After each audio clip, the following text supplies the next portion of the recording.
ሰላም እንዴት ናችሁ? ውድ የዩቲዩብ ተመልካቾቼ ሲስተር ሳሮን ደርሶ ነኝ ከቅዱስ ጳውሎስ ሚሊኒየም ሜዲካል ኮሌጅ ሆስፒታል። በጣም ጠፍቼ ነበረ። ለ2 ዓመት ያህል ምንም አይነት ቪዲዮ መልቀቅ አልቻልኩም ነበር። ምክንያቱ ደግሞ ማስተርሴን አዲስ አበባ ዩኒቨርሲቲ በአዳልት ሄልዝ ነርሲንግ እየተማርኩ ስለነበረ ነው። አሁን ግን ጨርሻለሁ፣ እግዚአብሔር ይመስገን። ኮንግራቹሌሽን በሉኝ ሁላችሁም። ቴንክ ዩ እና ሰብስክራይብ፣ ላይክ፣ ሼር እያደረጋችሁ ቻናሌን እንድታንቀሳቅሱት ስል በአክብሮት ጠይቃለሁኝ። እንግዲህ የምንገኘው አድራሻችን 22 ጌታውን በሻ ህንፃ ገባ ብላችሁ አዲስ ህይወት ጎን ነው የምንገኘው። ምቹ ክሊኒክ ይባላል። የመሃንነትና ስነ ተዋልዶ ህክምና ማዕከል ነው። ሁላችሁም የመውለድ ችግር መሃን ነኝ ብላችሁ የምታስቡ ወይም ደግሞ ችግር አለ ብላችሁ የምታስቡ ሰዎች እየመጣችሁ ታዩ። በተመጣጣኝ ዋጋ ነው አገልግሎቱ የምንሰጠው። በጣም ሰብ ስፔሻሊስት ያለበት ጥሩ መስሪያ ቤት ነው ያለው። ጥሩ የህክምና ማዕከል ነው። ስለዚህ ሁላችሁም እንድትመጡ በትህትና ጠይቃለሁኝ። እንዲህ አይነት ችግር አለ ብላችሁ የምታስቡ ማለት ነው። የምታስቡ ብቻ ሳይሆን ለ1 ዓመት ያህል ግንኙነት በቂ ግንኙነት እያደረጋችሁ ግን ደግሞ እርግዝና ካልተፈጠረ ምን ማለት ነው? ለ1 ዓመት ያህል በቂ ግንኙነት ስንል ከ2 እስከ 3 ቀን በሳምንት ውስጥ እያደረጋችሁ ምንም አይነት የወሊድ መቆጣጠሪያ ሳትወስዱ ግን ደግሞ እርግዝና እምቢ ካለ ወይም ቶሎ እርግዝናም ተፈጥሮ ቶሎ እየወረደም ከሆነ እሱም ችግር ስለሆነ መጥታችሁ እንድትታከሙ ስል እጠይቃለሁኝ። ከዚህ በመቀጠል ደግሞ ፋና ጤና ላይ ወይም ደግሞ ፋና ቲቪን ታውቁታላችሁ ብዬ አስባለሁ። እዛ ላይ እኔና ዶክተር ሀሰን ስለ IVF ጠቅልል ያለ መረጃ ሰጥተናችኋል። አንዳንድ ጥያቄዎችም ላይቭ ላይ ነበር ፕሮግራሙ፣ እየገቡ እየጠየቁ ነበረ። እሱንም ምላሽ ሰጥተናል። ተከታተሉትና እዛ ላይ የምትፈልጉትን ያህል ነገር ወስዳችሁ እዚህ ላይ ሞር ብትሰሪበት በደንብ ማወቅ እንፈልጋለን ብላችሁ የምታስቡትን ነገር ኮሜንት ሴክሽን ላይ ያስቀምጡልኝ። የምንሰጣቸው አገልግሎቶች ኢንትራዩተራይን ኢንሰሚኔሽን ወይም IUI፣ IVF፣ ኤክሲ እና ሌሎችም ናቸው። ስለዚህ እየመጣችሁ ታዩ ላለሁኝ። በመቀጠል የነበረውን ንግግር በትንሹ ላሳያችሁ። ከኔ ጋር ስለምትሆኑ አመሰግናለሁ። የደም ስር ቬኖች ማደግና መወጠር ኢዘር ፍሬ ላይ ካለ እሱም ኢዘር ፍሬ ሊቀንስ ይችላል፣ ወይም ፖስት ቴስቲኩላር ይባላል። ለምሳሌ ኢዘር ፍሬው ከተመረተ በበቂ ሁኔታ ከተመረተ በኋላ ግን የመውጣት ችግር ሊገጥመው ይችላል። ለምን? የመተላለፊያ ቱቦቹ ሊዘጉ ይችላሉ፣ በኢንፌክሽን በኦፕሬሽን ወይም በተፈጥሮም የሌላቸውም ሰዎች ሊኖሩ ይችላሉ እና ከተለያዩ ነገሮች ጋር የሚያያዙ ናቸው ማለት ነው። በጣም ሊስቱ በጣም ረጅም ነው፣ በወንዶችም በሴቶችም በኩል ያለው ማለት ነው። መልካም ተመልካቾቻችን እየተከታተላችሁ የምትገኙት ፋና ጤና ፕሮግራማችንን ነው። እንግዲህ ዛሬ ለመወያያነት የያዝነው ርዕሰ ጉዳይ መካንነት ነው። መካንነት የወንዱም የሴቷም ችግር ነው እያለ ነው። በዚህ በስቱዲዮ 2 እንግዶችን ይዘን እየተወያየን ያለ ነው። እናንተ በዚህ ዙሪያ ሀሳብ፣ አስተያየት፣ ጥያቄ ካላችሁ ደግሞ ብትልኩልን በ8222 አጭር የጽሁፍ መልእክት ወደኛ ብትልኩት እኛ እዚህ በቀጥታ ስርጭት ምላሽ እንድታደርጉ የምናደርግ ነው የሚሆነው። እንደውቶ ሁሉ እንግዲህ አብራችሁ እንድትሆኑ እንድትሳተፉ እንጠይቃለን። እንቀጥላለን። ሳሮን ወደ አንቺ ልምጣና እንደው ለሴቶችና ለወንዶች ብለን እንለይና ለመውለድ አሳሳቢ የሚባለው እድሜ የትኛው ነው? ለየብቻ እናንሳቸው። እሺ፣ ለሴቶች ከ35 ዓመት በላይ በጣም አሳሳቢ ነው የሚሆነው። ቅድም እንዳልኩሽ እድሜ በጨመረ ቁጥር ሪዘርቭ ወይም የእንቁላል መጠናችን በተፈጥሮ እየቀነሰ ነው የሚሄደው።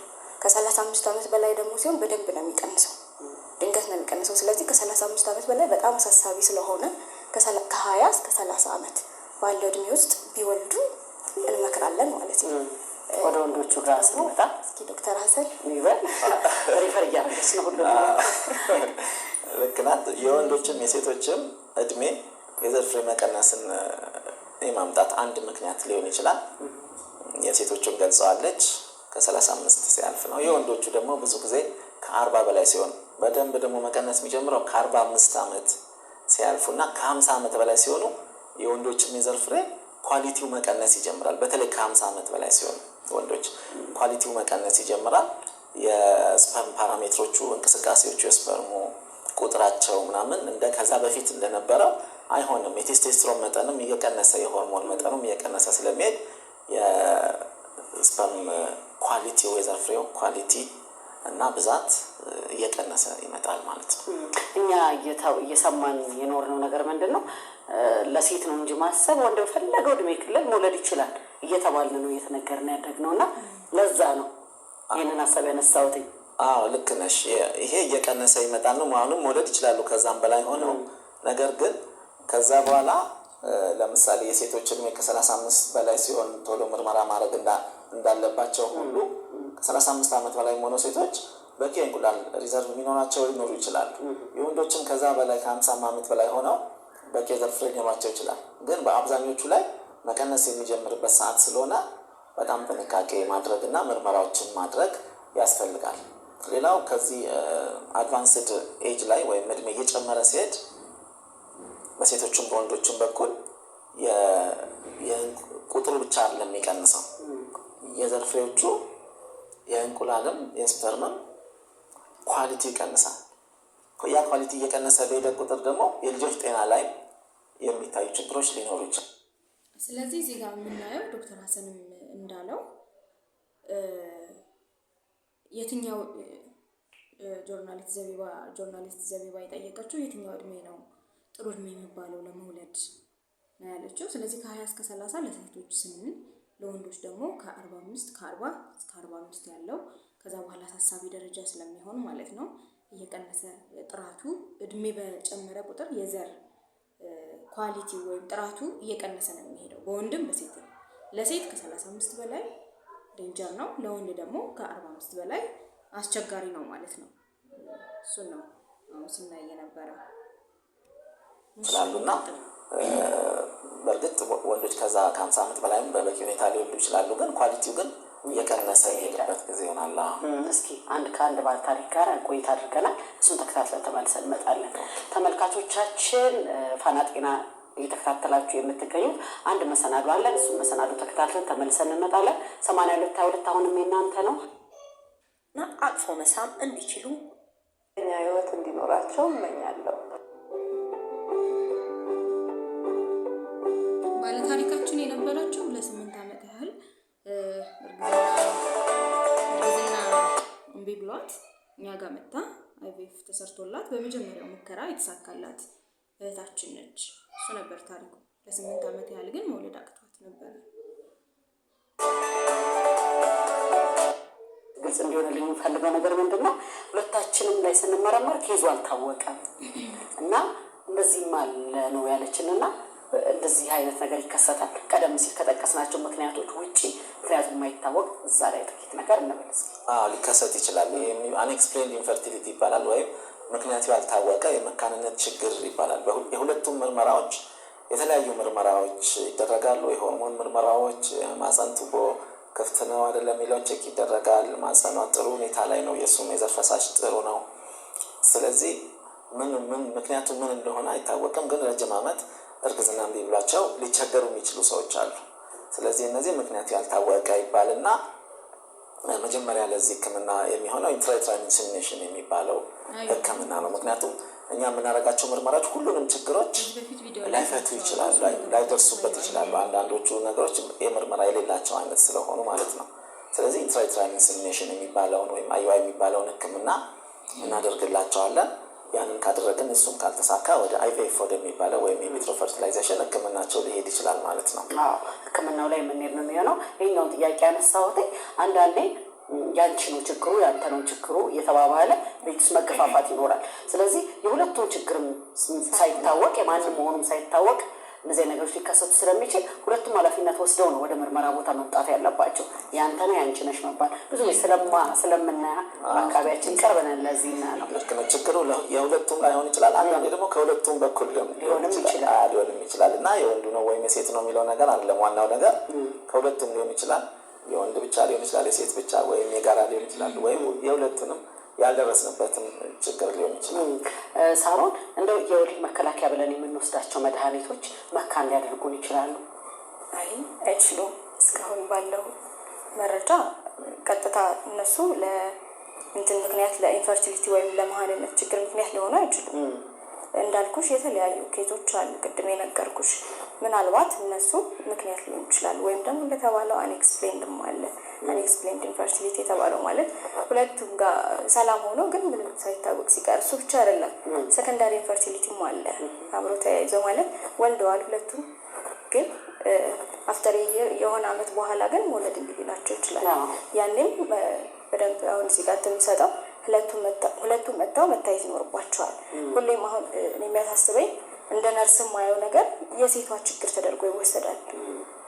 እሱ ነገር ይረብሻል። ሴቷ አይደለችም፣ ኦልሞስት እኩል ነው። የኢንፈርቲሊቲ ኢንፈርታይል መሆን ወይም ያለመውለድ ችግሩ በወንድም በሴትም እኩል ነው። 30% አይ ቲንክ ካልተሳሳትኩ እና እኩል ነው መታየት ያለባቸው ማለት ነው። ቀጣው ጥያቄ የሚሆነው ዶክተር አሁን ሳሮንም አንስታልናለች። አንድ ልጅ ከወለዱ በኋላ መካንነት ሊከሰት ይችላል? አዎ፣ አንዴ መውለድ ጋራንቲ አይደለም፣ አስተማማኝ አይደለም። ለምሳሌ ወንዱ ከዚህ በፊት ከሌላ ልጅ ሊኖረው ይችላል። አሁን ሌላ ሲያገባ ባይወልዱ የሷ ችግር ነው ብሎ ሊያስብ ይችላል። ወይም እሷ ከዚህ በፊት ወልዳለች አሁን ስታገባ እሱ ስላሉ እዚህ ጋር ምንድነው እያልን ያለ ነው? የኢንፈርቲሊቲ አይነቶች ናቸው ማለት ባለታሪካችን የነበረችው ያው አሳለፍኩት ላለማስረዘም ቪዲዮ ለ8 ዓመት ያህል እምቢ ብሏት በመጀመሪያው አይቪኤፍ ሙከራዋ ተሳክቶላታል። ግን የነበረው ነገር ምንድነው? በእሱም በኩል ሲታዩ በአልትራሳውንድ የሷ እንቁላል ጥሩ ነበር፣ ቴስቶቻቸው ጥሩ ነበር፣ ሆርሞናሎቹ ሁሉ ነገር ጥሩ ነበሩ። ግን መውለድ አቅቷቸው ነበር ለ8 ዓመት ያህል ማለት ነው። ከዛ ግን የመጀመሪያው አይቪኤፍ ሙከራ ላይ ተሳካላቸው። አይቪኤፍ ሙከራ ባይተሰልፍ ብዙ ጊዜ ትራያል ነው ማለት ሙከራ ነው። የመጀመሪያው ባይሳካ ሁለተኛ ይሞክራል፣ ሁለተኛ ባይሳካ ሶስተኛ ይሞክራል። የእነሱ ግን በአጋጣሚ እንደ ድል ሆኖ በአንደኛው ሙከራ ተሳክቶላቸዋል ማለት ነው። ይህን አንኤክስፕሌንድ ወይም ደግሞ ምክንያቱ ያልታወቀ ኢንፈርቲሊቲ እንለዋለን። ሌላኛው ሰከንዳሪ ኢንፈርቲሊቲ አለ። የሆነ አመት ላይ ወልደዋል። ድሮ በፊቱ ቪዲዮ ሰርቸው ነበር በዚህ ጉዳይ ማለት ነው።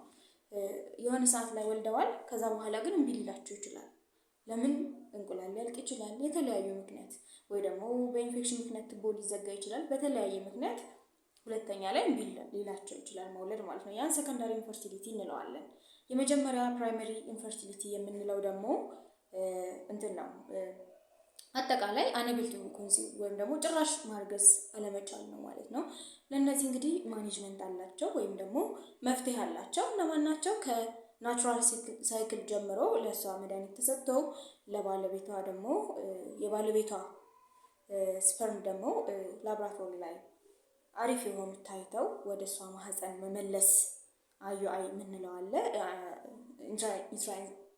ኢንሰሚኔሽን ማለት ነው። ናቹራል ሳይክል ደግሞ የምንለው ሜዲኬሽን የሆነ አይነት እንቁላሉን የሚያሳድጉ መድኃኒት እንሰጣታለን። ከዛ ባለቤቷ ጋር ግንኙነት እንድታደርግ የምናደርግበት መንገድ አለ።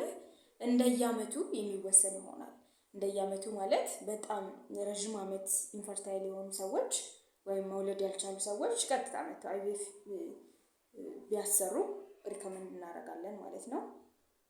እንግዲህ ስለ ማኔጅመንቱም እዚህ ጋር አውርተናል፣ ብዙ ነገር አውርተናል። ፋና ጤና ላይ ገብታችሁ መሃንነትና ተስፋው የሚል ርዕስ ነው የሰጡት። ቆንጆ ርዕስ ነው። እዛ ላይ ገብታችሁ ሙሉን መከታተል ትችላላችሁ።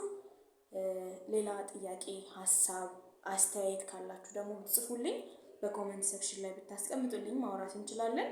ከዚህ በኋላ እንዳልኳችሁ ክላሴን ጨርሻለሁኝ። አክቲቭሊ ዩቲዩብን የምሰራ ነው የሚሆነው። ስለዚህ እንደተመለስኩኝ ልነግራችሁ ነው የመጣሁት። ሰብስክራይብ፣ ላይክ እና ሼር ማድረጋችሁ እንዳትረሱ። እጅግ አድርጌ አመሰግናለሁ። አብሬያችሁ የነበርኩት ሲስተር ሳሮን ደርሶ ነበርኩኝ። መልካም ምሽት።